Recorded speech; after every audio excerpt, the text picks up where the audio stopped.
দেখছেন কলকাতা টিভি, আপনাদের সঙ্গে রয়েছে ভাস্বতী। শুরু করছি নারদ। আগামী শনিবার ষষ্ঠ দফার নির্বাচন রয়েছে। তার আগে শুভেন্দু অধিকারীর ভাড়া বাড়ি, হিরণের আত্মসহায়কের বাড়ি, মেদিনীপুরের দুই বিজেপি নেতার বাড়িতে একের পর এক পুলিশের তল্লাশি। পরিকল্পনা করে ফাঁসানোর চেষ্টা, দাবি শুভেন্দুর। দেবের ইন্ধনেই তল্লাশি, দাবি হিরণের। ঘটনায় শুভেন্দু ও হিরণের মামলা কলকাতা হাইকোর্টে। প্রথমেই আপনাদের দেখাই প্রতিবেদন।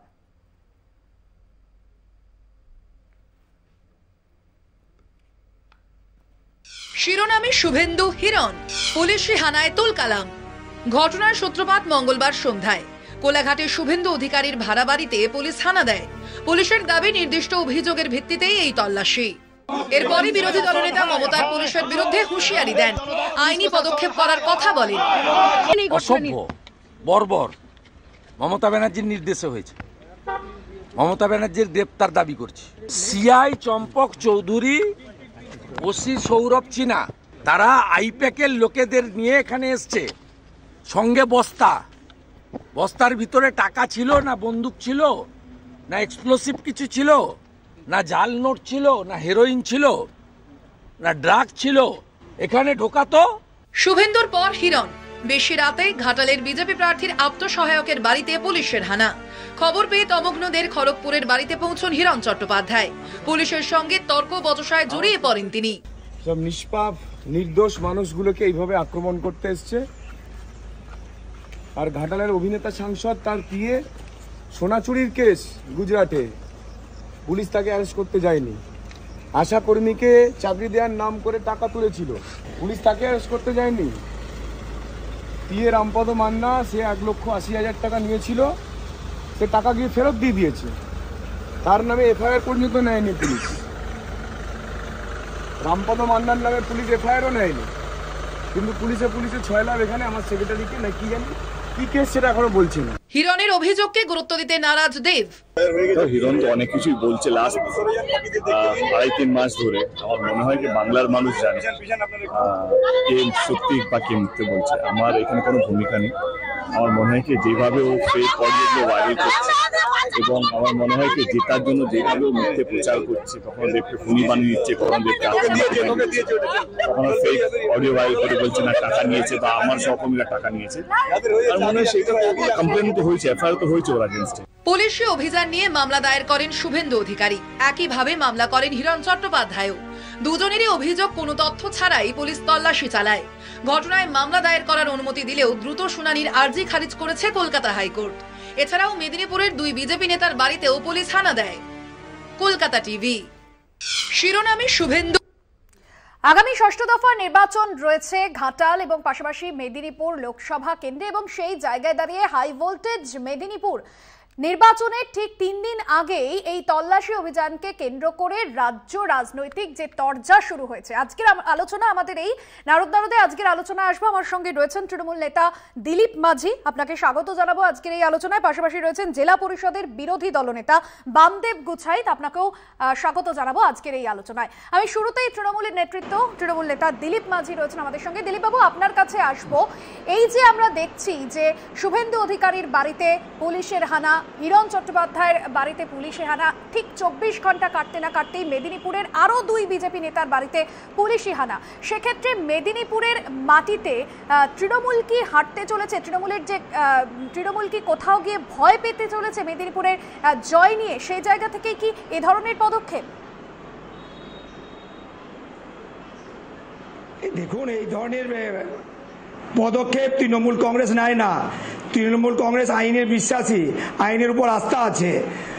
আইনের উপর আস্থা আছে বলেই এতদিন ধরে বিজেপি, সিবিআই, ইডি দিয়ে যেভাবে আমাদের কর্মী নেতৃত্ব, আমাদের মন্ত্রীদের হ্যারেস করেছে। এখন ভয় পাচ্ছে কেন? পুলিশের এত ভয় কিসের বিজেপির? পুলিশ তার আইনি প্রশাসনিক কাজ শুরু করেছে। সমস্যা থাকলে সমাধান হবে, ওদের সহযোগিতা করা দরকার পুলিশকে। আর যেটা বলছেন হাতে চলেছে, এরকম বলবেন না। মানুষ তৃণমূল কংগ্রেসের সঙ্গে আছে, আমরা দেখিয়ে দেব। 4 জুন যখন রেজাল্ট আউট হবে তখন দেখে নেবেন ঘাটাল আর মেদিনীপুরের মানুষ কোথায় আছেন। কিন্তু কেন বারবার দিলীপবাবু হুঁশিয়ারি দিতে হচ্ছে, যেখানে বিভিন্ন সরকারি প্রকল্প প্রচারে গিয়ে, নির্বাচনী প্রচারে গিয়ে তৃণমূল সুপ্রিমো থেকে অভিষেক বন্দ্যোপাধ্যায় সাধারণ মানুষের কাছে পৌঁছে দিয়েছেন। আমরা দেখেছিলাম বিধানসভা নির্বাচনের ফলাফলের নিরিখে বা লোকসভা নির্বাচনের ফলাফলের নিরিখে কোথাও গিয়ে কি মেদিনীপুরের দিকে কি ভয় রয়েছে তৃণমূলের?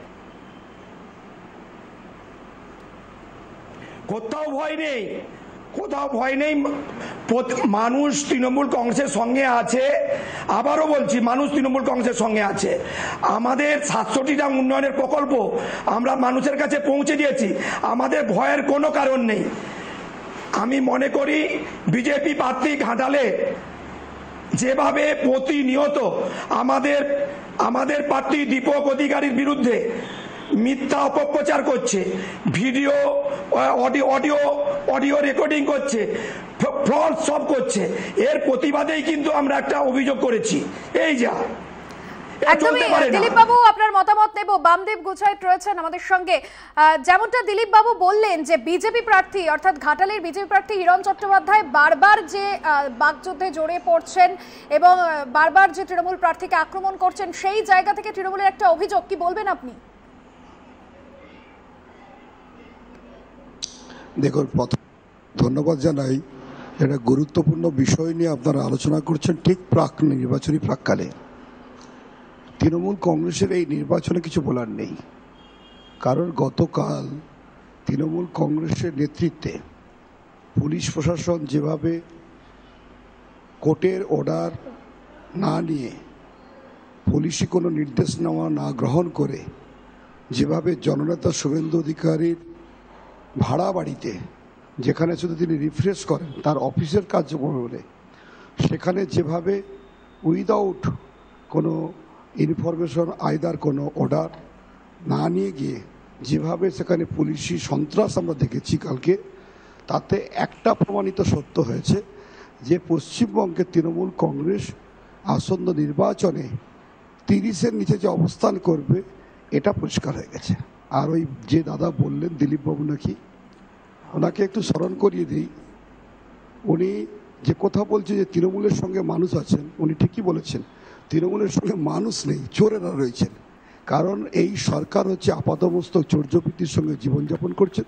সেই মানুষই এখন তৃণমূলকে সমর্থন জানাচ্ছেন, যাদের বাড়ির ছেলেরা চাকরির জন্য টাকা দিয়ে রেখেছে, যারা 100 দিনের কাজেতে চুরি করবার সুযোগ পেয়েছে, পরিযায়ী শ্রমিক না হয়ে পরিযায়ী শ্রমিকের সুযোগ সুবিধা নিয়েছেন, আমফান ঝড়ের টাকা যারা আত্মসাৎ করেছে, যারা প্রধানমন্ত্রী দেওয়া পাকার বাড়ির টাকা আত্মসাৎ করেছে, ল্যাট্রিনের টাকা স্বচ্ছ ভারত মিশনের আত্মসাৎ করেছেন, তারা ছাড়া কেউই তৃণমূলের সঙ্গে নেই।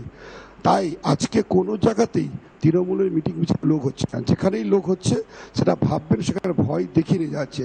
আর অপর দিকে ভারতীয় জনতা পার্টির যে বা যিনি বা যে প্রার্থী যেখানেই যাচ্ছেন, সেখানেই মানুষ যা পরিমাণ উপস্থিত হওয়া উচিত তার থেকে অনেক বেশি সেখানে উপস্থিত হচ্ছেন। ওরা শঙ্কিত হয়েছে বলেই নির্বাচনের প্রাক মুহূর্তে প্রার্থীদের বাড়িতে যেমন ওরা আক্রমণ করছে, জননেতা শুভেন্দু অধিকারী বাড়ি থেকে আক্রমণ করার চেষ্টা করছেন। আমরা তীব্র ধিক্কার জানাই এবং গতকাল পুলিশ প্রশাসন শুভেন্দু অধিকারী আসার আগে যেভাবে ছুটে পালাতে আমরা দেখেছি, আমি কালকে শুভেন্দু অধিকারী মহোদয়ের সঙ্গে সারা সময় ছিলাম, তাতে করে আমি যা দেখেছি পালায়, পুলিশ কালকে ছুটে পালাচ্ছে শুভেন্দু অধিকারীকে দেখে, এটা প্রমাণিত হচ্ছে যে পুলিশ উদ্দেশ্যমূলকভাবে এসেছিল। একদমই দিলীপ বাবু, আপনার মতামত নেব। যে জায়গা থেকে বিজেপির তরফে যে অভিযোগ উঠে আসছে যে কোথাও গিয়ে পুলিশের সন্ত্রাস চলছে, তবে এ প্রশ্ন তো উঠছে কোনো রকম কোনো তথ্য ছাড়া, কোনো রকম সার্চ ওয়ারেন্ট ছাড়া 24 ঘন্টার মধ্যে মধ্যরাতে হিরণ চট্টোপাধ্যায়ের বাড়িতে পুলিশ গিয়ে পৌঁছলো। আমি প্রথমেই বলি, উনি যেটা বলতে চাইলেন যে তৃণমূল নেতৃত্বকে সঙ্গে নিয়ে পুলিশ অভিযান চালাচ্ছে, এর তীব্র বিরোধিতা করি। পুলিশ কোথায় যাবে, পুলিশ কি কাজ করবে, কার বাড়িতে তল্লাশি করবে, তার দায়িত্ব কি তৃণমূল নেবে? এটা হতে পারে না। ওনারা অনেক কিছু বলবেন। এখন যখন সিবিআই ইডি হচ্ছিল তখন ওনারা রাতই করে নাচছিলেন, দারুণ দারুণ ব্যাপার। আর একটু পুলিশই কোথাও পুলিশ তার আইনি ব্যবস্থা নিচ্ছে, পুলিশ কোথাও যে ঘটনা ঘটছে তার বিরুদ্ধে পুলিশ কোথাও নেমেছে, এটা নিয়ে আতঙ্কিত কিছু দিদি। আমি প্রশ্ন করতে যাওয়া হবে ওনাকে পুলিশকে কাজ করতে যদি দেয়। পুলিশ যদি বৈধভাবে ওখানে এসে থেকে থাকে তাহলে কেন এবার আর কেনই বা শুভেন্দু অধিকারী আসার আগে ছুটে পালিয়ে গেল, এইটা আমরা প্রশ্ন করতে চাই। পুলিশ যদি বৈধভাবে ওখানে কিছু তদন্ত করতেছে থাকেন, তারা সৎ সাহস নিয়ে থাকবেন। তারা শুভেন্দু অধিকারী আসার আগেই যেভাবে প্রাণের ভয় ছুটে পালিয়েছে তাতে প্রমাণিত হয়েছে কালকে তারা উদ্দেশ্যভাবে এসেছিল। একদমই আমরা আলোচনায় আসবো, তবে সময় এখন একটা বিরতির। ফিরে আসছি বিরতির পর, সঙ্গে থাকুন। ফিরে এলাম বিরতির পর, আবারও আসবো আলোচনায়। ভোটের আর 3 দিন বাকি, অর্থাৎ 6ষ্ঠ দফার নির্বাচন রয়েছে ঘাটাল মেদিনীপুর লোকসভা কেন্দ্রে, এবং তার আগে যেভাবে এই পুলিশি অভিযান গিয়ে তরজা আসছে, আজকের আলোচনা এই বিষয় নিয়ে। আমি আবারও আসবো, বিজেপি নেতা রয়েছেন বামদেব গোছাইত, জেলা পরিষদের বিরোধী দলনেতা। বামদেব বাবু, শুভেন্দু অধিকারী আপনাদের বিরোধী দলনেতা যে অভিযোগ করেছিলেন যে অস্ত্র মাদক মজুত করার চেষ্টা করেছিল পুলিশের বিরুদ্ধে এই অভিযোগ এনেছিলেন। যদিও যে অভিযান চালানো হয়েছিল, যে তল্লাশি অভিযান চালানো হয়েছিল শুভেন্দু অধিকারীর ভাড়া বাড়িতে, কিছু তো পাওয়া যায়নি। তাহলে কি এই যে বক্তব্য আপনারা নিয়েছেন সেটা কি উইথড্র করবেন? না, একেবারে যথার্থই বলেছেন শুভেন্দুবাবু, কারণ ওই স্পটে আমি ছিলাম। শুভেন্দুবাবু ওই স্পটে আসার প্রাক মুহূর্তে ওখানে পুলিশ রেড করার পরেই আমার কাছে খবর আসার পরে আমি প্রথম ছুটে গিয়ে যখন আমি দেখলাম যে পুলিশ প্রশাসন যেমন অবৈধভাবে সেখানে অবস্থান করছে, ঠিক শুভেন্দুবাবুকে উদ্দেশ্য প্রণীতভাবে ফাঁসাবার লক্ষ্যে একেবারে প্রি প্ল্যান ওয়াইজ ওখানে আমরা যে সকল গাড়িগুলো হঠাৎই ওখানে দাঁড়াতে দেখি, তার মধ্যে একটি ছোট্ট ডিসিএম গাড়ি, যে ডিসিএম গাড়িতে কিছু মালপত্র ছিল, যে মালপত্রগুলো আমাদের সন্দেহ অনুমান যে এর মধ্যে হয় কোনো গাঁজা অথবা অস্ত্র অথবা অন্য কোনো কিছু, বোম টম, যা কিনা শুভেন্দুবাবুকে অন্য একটি মাধ্যম হিসাবে কাজ করত। আমাদের শঙ্কা লেগেছে যে যারা উইথাউট সার্চ ওয়ারেন্টে, যারা জননেতা শুভেন্দু অধিকারী, যে শুভেন্দু অধিকারীকে মহামান্য হাইকোর্ট প্রোটেকশন দিয়েছেন যে তার বাড়িতে কেউ কোনো সময় রেড করতে গেলে অবশ্যই কোর্টের পারমিশন নিয়ে দিতে হবে, সেভাবে তার প্রোটেকশন অর্ডার রয়েছে। যে অর্ডার আমি কালকে সংশ্লিষ্ট সিআই সাহেব এবং ওসি সাহেবকে দেখেছিলাম, দেখানোর পরে তারা তার বাংলা মানে উদ্ধার করতে পারেননি, ফলে তারা বাধ্য হয়েছে আমাদের উপস্থিতি তাদেরকে ওখান থেকে চলে যেতে বাধ্য করেছে। আর শুভেন্দুবাবু সেই জন এদেরকে, তাই কালকে শুভেন্দু অধিকারীর সাহস ছিল বলে কালকে ওখান থেকে কোলাঘাট তিনি উপস্থিত হলেন। সেখানে একাধিকবার আমরা ওসি সাহেবকে আমি নিজে ফোন করেন, কিন্তু উনি ফোন না তুলে অনেক দূরে অবস্থান করছিলেন। এসডিপিও সাহেবকে আমি ফোনে যখন জানালাম, তার ফলে এটার দ্বারা প্রমাণিত হয় ওনাদের সৎসাহস নেই, সত্যতা ছিল না, তাই উদ্দেশ্য প্রণোদিতভাবে চক্রান্ত করবার লক্ষ্যে ওখানে সমবেত হয়েছিল। এইটা সেক্ষেত্রে বামদেব বাবু, পুলিশ তো কিছু পায়নি অভিযানে, তাহলে তো এই বক্তব্য শুভেন্দু অধিকারী উইথড্র করে নেওয়া উচিত। পুলিশ তো তার বাড়িতে তল্লাশি অভিযান চালিয়ে কিছুই পায়নি, তাহলে কেন এই বিষয় উঠে আসছে যে সেখানে আইপ্যাকের লোকজন ছিল, অস্ত্র মাদক মজুতের চেষ্টা চলছিল? হ্যাঁ দিদি, আমি দায়িত্ব নিয়ে আপনাকে বলছি, কালকে যে ভদ্রলোকের সঙ্গে আমার তর্কাতর্কি ওখানে হয়েছিল শুভেন্দুবাবুর অফিস রুমের ভিতরে, সেখানে দেখবেন একজন নীল রঙে একটি শার্ট পরা এক ভদ্রলোক ছিলেন, যিনি আইপ্যাকের লোক, যার পায়ে ছুটি ছিল, যে পুলিশ বলে নিজেকে দাবি করছিল, সে কোনো আইডেন্টি কার্ড দেখাতে পারেননি। তার ফলেই যখন আমরা চেপে ধরেছি তখন সমস্ত লোকের ওখান থেকে চলে যায়। সিসিটিভি রয়েছে, সিসিটিভি সার্চ করলে আপনারা বাকিটা বুঝতে পারবেন। আর দিলীপ বাবু, এই জায়গা থেকে আপনার কাছে আসবো, যে অভিযোগ শুভেন্দু অধিকারী করেছিলেন আইপ্যাকের লোকজন সেখানে ছিল, বামদেব বাবু তিনি বলছেন যে তিনি ওই স্পটে ছিলেন এবং বেশ কয়েকজন আইপ্যাকের লোকজনকে সেখানে চিহ্নিত করা গিয়েছে, সিসিটিভি ফুটেজ দেখলে বোঝা যায়। এখন যেটা বলি, বামদেব বাবু উনি পুরোটাই কাল্পনিক একটা গল্প বলছেন। ওনারা কল্পনার জগতে থাকুন, কল্পনা দিয়ে ওনারা বাস্তবটা দেখেন।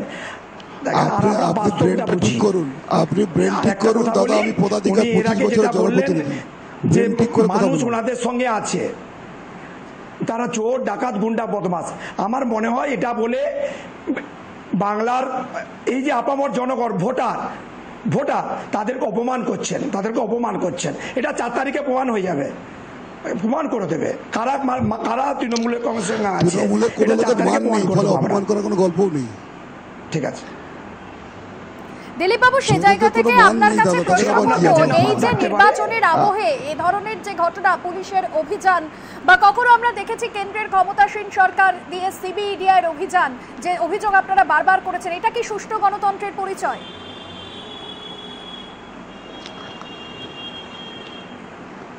আমাকে বলছেন? একদমই দিলীপ বাবু, আপনার কাছে প্রশ্ন রাখছি। বলবো না এইসব নিয়ে বলতে, সুষ্ঠু গণতন্ত্র তো যেটা বলা হয় এটা অবাধ ভোট হবে, সেখানে গণতন্ত্র বিরাজ করে। গণতন্ত্রের এটা উৎসব, এটাকে বাঁচিয়ে রাখার দায়িত্ব সবার। এটাকে নিয়ে তো কেউ ঝিলিমিলি খেলছে, কারা বা কেউ করছে, এটা তো ঠিক নয়। বিগত দিনে তো ছিল না, যত দিনকে দিন এই বিজেপির আমলে কিন্তু এটা বাড়ছে, এর আগে এরকম ছিল না।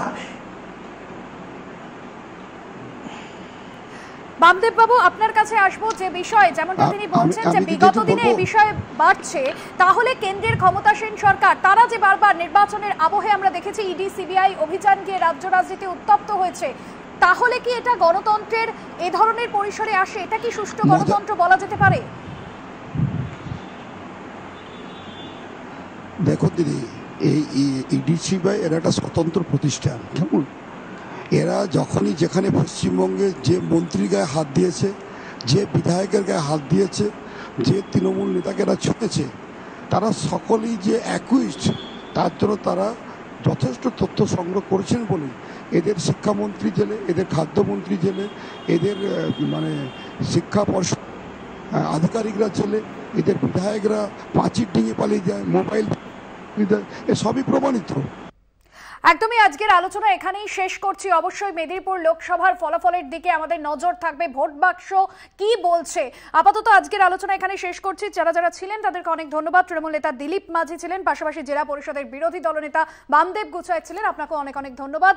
এখন এই পর্যন্তই। অন্যান্য আরো খবরের জন্য দেখতে থাকুন কলকাতা টিভি রাত দিন 7 দিন।